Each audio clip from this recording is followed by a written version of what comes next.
What we're looking at here is called a load cell. This is a piece of aluminum that's been machined, and it's got 4 different strain gauges bonded to it, 2 on one side, 2 on the other. If you anchor one side of the load cell and then apply a vertical force either up or down to the other side, you will bend this in such a way that 2 of these strain gauges become compressed and 2 of them become stretched.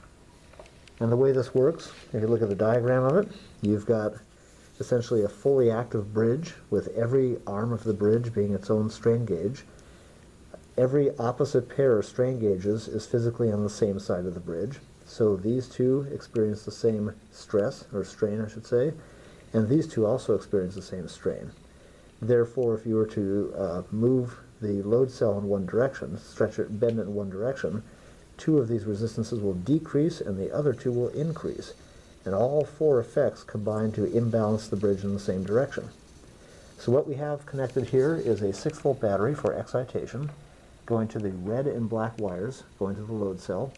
The green and white wires go over to a voltmeter, and currently we're measuring DC millivolts. So my assistant here will hold the load cell and then press the other side down, and doing so gives a positive imbalance, just a few millivolts.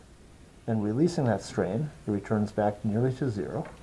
Then we can flip it upside down and stretch it the other direction, and that makes it go negative.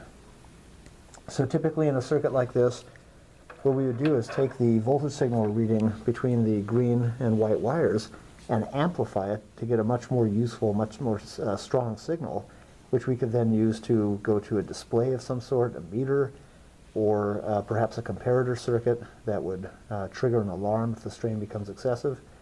Lots of different things we can do with this, but the idea is that the load cell is a self-contained bridge circuit consisting in this case of 4 strain gauges, and they together work to produce a voltage imbalance when you excite this with a DC source.